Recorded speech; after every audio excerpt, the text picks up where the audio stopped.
आज टॉपिक है जो आपको पीछे वाले टर्न को बताया था मैंने। क्या है? कॉम्प्लेक्स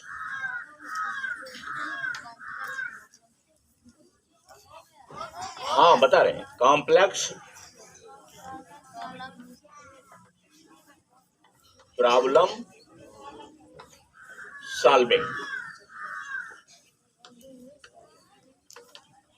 तो मोटा मोटा बता दिया था मैंने कि अब यहां लिखा है कॉम्प्लेक्स, जटिल समस्याएं। और ये जटिल समस्याएं जो लोग पढ़ते नहीं हैं या रहते हैं घर में, उनके सामने भी आती है। ऐसा तो आएगा नहीं। समस्या ऐसी आएगी कि आपको अपने ड्यूटी पर जाना है, काम करना है। मान लीजिए बड़े हो गए आप, और पता चला उसी समय आपके यहाँ कोई फोन आ जाता है जो रिश्तेदार बहुत बीमार है और वो बहुत हालत उसकी खराब है। अब एक तरफ ड्यूटी पर जाना है, एक तरफ रिश्तेदार बीमार है, और हो सकता है उसी समय आपके घर में भी कोई परेशानी हो। तो ये जटिल हो गया ना कि अब क्या करें, ड्यूटी पर जाएं कि रिश्तेदार के यहाँ भाग के जाएं। अगर उसने कह दिया पैसे नहीं है, पैसे की व्यवस्था करके ले आइएगा, पैसा मेरे पास नहीं है, मुझे ऑपरेशन कराना है, मुझे दवा करानी है, और आपका रिश्तेदार है, अब बोलो वो भी समस्या खड़ी हो गई है ना। समस्याएं, क्या समस्याओं से भाग पाओगे? समस्या से भाग नहीं पाओगे, चाहे आप छोटे रहो या बड़े रहो। तो क्यों ना हम बड़े बने और बड़ी बड़ी समस्याओं को सॉल्व करने की हमारे पास क्षमता विकसित हो। बड़ी बड़ी समस्याओं को सॉल्व करने की क्षमता विकसित हो। और जो लोग बड़े पदों पर जाते हैं, जैसे पराग अग्रवाल की बात हुई आज। पराग अग्रवाल इतने बड़े कंपनी के सीईओ हैं, उस कंपनी को इलान मस्क ने खरीद लिया है। इलान मस्क ने उस कंपनी को बहुत ज्यादा पैसे दे करके, मुझे एग्जैक्ट याद नहीं आ रहा है कि 44 लाख है करोड़ डॉलर। अब चूंकि एग्जैक्ट आपको बाद में बताएंगे, गलत हो जाने पर थोड़ी दिक्कत हो जाती है, लेकिन बहुत ज्यादा पैसे दे करके उस कंपनी को खरीद लिया है। अब पराग अग्रवाल जो है उसके सीईओ हैं ट्विटर के, और ट्विटर खरीद लिया गया किसके द्वारा? इलान मस्क के द्वारा। तो अब पराग अग्रवाल के सामने भी समस्याएं आएंगी कि वो सीईओ रहते हैं कि नहीं रहते हैं तो कैसे उनके अंडर में काम करना है, क्या करना है, उसका उद्देश्य बदल जाएगा। जो उद्देश्य ट्विटर को फाउंड करते समय जब उसको बनाया गया तब वो उद्देश्य कुछ और रहा होगा, अब उद्देश्य कुछ और हो जाएगा या हो गया होगा। तो हम लोग अपडेट नहीं रहते हैं। हम लोगों के पास अपडेट करने के लिए रहता ही नहीं है। हम इतना ज़्यादा पढ़ाई लिखाई में व्यस्त रहते हैं और अपने समय को बर्बाद भी करते हैं कि हमारे पास अपडेट रहने के लिए है नहीं। क्योंकि आप बच्चे हैं, आप सोचेंगे कि ऐसे ही आपका जीवन कट जाएगा। अभी आपको ये नहीं मालूम है कि आप बड़े भी होंगे, हमारे जैसे भी होंगे, ये नहीं मालूम। तो हम अपडेट कम रहते हैं, तो जिसकी वजह से हम एग्जैक्ट नहीं बता पा रहे हैं, लेकिन आपको एग्जैक्ट बता देंगे किसी। तो प्रॉब्लम है, रोज प्रॉब्लम आती है। तो जब प्रॉब्लम सॉल्व करने की स्किल आपके पास आ जाएगी तो आप कोई बड़ी से बड़ी समस्याओं को हल कर ले जाएंगे। आपको विश्वास करना पड़ेगा कि मैं किसी भी समस्या को हल कर सकता हूं, किसी भी समस्या को हल कर सकता हूं। पहला तो यही विश्वास होना चाहिए कि मैं किसी भी समस्या को, दुनिया की जो भी समस्या है मेरे सामने आएगी, मैं उसे हल कर ले जाऊंगा। अब क्यों हल कर ले जाऊंगा? क्योंकि आपको विश्वास करना है कि हमारे पास ब्रेन है जो अनलिमिटेड पावर की है। अनलिमिटेड पावर की ब्रेन हमारे पास है, जिसमें सारी चीजें हल करने की क्षमता है, जो हम चाहें उसे प्राप्त करने की क्षमता है। तो हम जब विश्वास करेंगे कि हम समस्या हल कर सकते हैं तो हम हल कर सकते हैं। और अगर हम ये सोचेंगे कि if you think you can not, you are right. You are right means बिल्कुल सही आप कह रहे हैं, आप हल नहीं कर पाएंगे। तो प्रॉब्लम सॉल्विंग ये एक कैरेक्टरिस्टिक है जो हमें कल्टीवेट करना है, डेवलप करना है। अब प्रॉब्लम सॉल्व करने के लिए टिप्स भी हैं कि इतनी इतनी चीजें हैं आपके पास होनी चाहिए। अब वो जितने भी चीजें आपको बता रहे हैं, पॉइंट्स बता रहे हैं, ये सबके अलग अलग व्याख्या करने की, एक्सप्लेन करने की जरूरत है। तो अब जैसे प्रॉब्लम सॉल्विंग के लिए है, पहला ही सूत्र है कि पहले आप प्रॉब्लम को जानिए तो कि कौन प्रॉब्लम हमारे सामने है, क्यों है, पहला तो यही है। तो इस तरह से अनेक चीजें हैं जो हमें करना रहता है। तो प्रॉब्लम सॉल्विंग स्किल डेवलप करने के लिए, अब छोटे बच्चे आप हैं, वो चीज़ें बड़े बच्चों के लिए है जो बीटेक कर रहे हैं, MBA कर रहे हैं, BBA कर रहे हैं, उनके लिए है कि उनको बताया जाता होगा उनके क्लास में कि ये चीज़ें हैं जिससे आप प्रॉब्लम को हल कर सकते हैं। तो आपको केवल अभी जनरल चीज़ जानना है कि प्रॉब्लम हल करने की कला एक महत्वपूर्ण कला है, स्किल है, उसे हमें डेवलप करना है। अब आपके लिए क्या है? आपके लिए है, आप यू आर स्टूडेंट।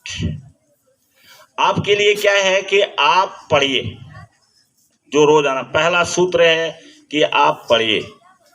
और मैं इसके लिए एक शब्द है, मैं कहता रहता हूँ, हालांकि कोई मेरा अपना नहीं है, मैंने भी कहीं से लिया ही है कि read, be a giant reader.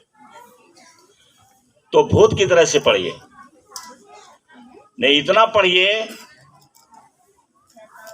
कि आप इतना ज्यादा पढ़ने वाले बनिए कि जो भी मिले आपके मतलब की चीज है, आपके कैरियर की चीज है, आपसे संबंधित चीज है, उसको पढ़ लीजिए। और कम से कम जैसे यहाँ आप पढ़ते हैं तो जो बिल्कुल होश में रहिए, अवेयर रहिए, अटेंटिव रहिए। अभी आपका दूसरा जो इसमें टॉपिक लिखा हुआ है अटेंटिव रीडर, अटेंटिव रहिए, जिसको हम कहते हैं डेलिबरेट रीडर। डेलिबरेट रहिए, अवेयर रहिए।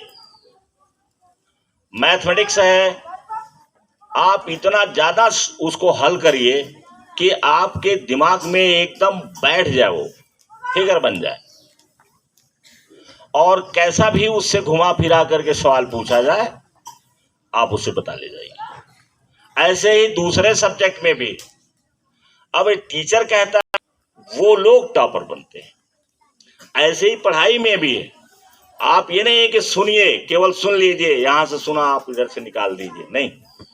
अगर आपको टॉपर बनना है, आपको अच्छा बनना है, आपको सफल बनना है, आप मेरे पास पढ़ने आते हैं, आपके गार्जियन जो है विश्वास करते हैं, मैं उनको धन्यवाद देता हूं कि वो मेरे पास विश्वास करके भेजते हैं।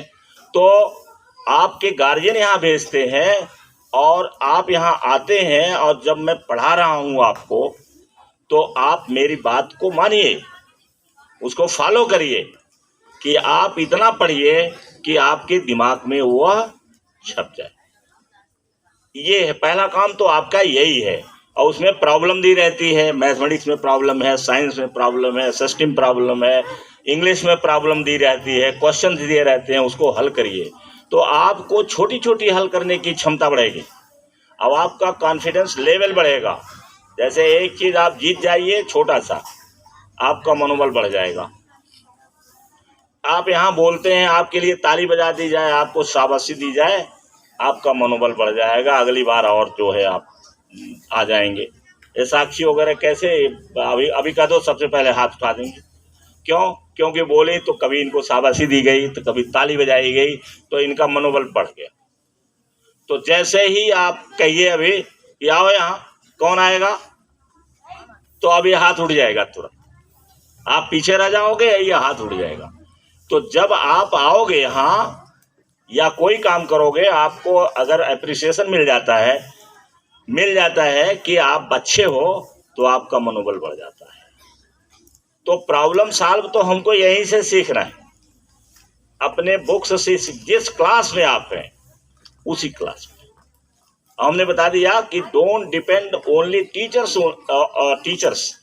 केवल टीचर पर डिपेंड मत करिए। वो आपको पढ़ाते हैं, समय कम रहता है।